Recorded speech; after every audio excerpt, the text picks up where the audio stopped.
నల్గొండ జిల్లా చెండూరులో చేనేత రీలే నిరాహార దీక్షలు కొనసాగుతున్నాయి. 6వ రోజు చేనేత ఐక్య కార్యాచరణ సమితి ఆధ్వర్యంలో ఆందోళన నిర్వహించారు. రోజుకో విధంగా దీక్షలు చేస్తూ ప్రభుత్వం దృష్టికి తమ సమస్య చేరే విధంగా ప్రయత్నాలు చేస్తున్నారు. కళ్లకు గంతలు కట్టుకొని స్థానిక మార్కండేశ్వర స్వామి దేవాలయంలో నిరసన వ్యక్తం చేశారు.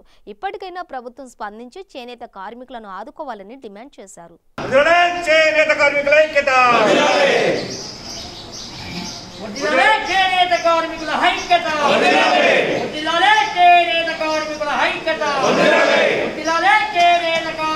ఐక్యత వర్ధిల్లాలే.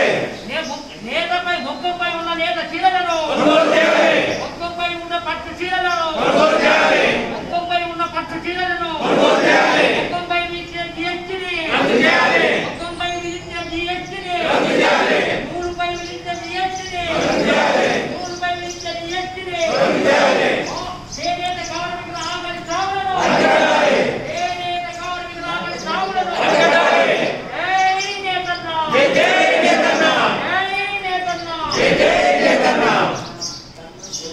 చేనేత కార్మికుల ఐక్యత.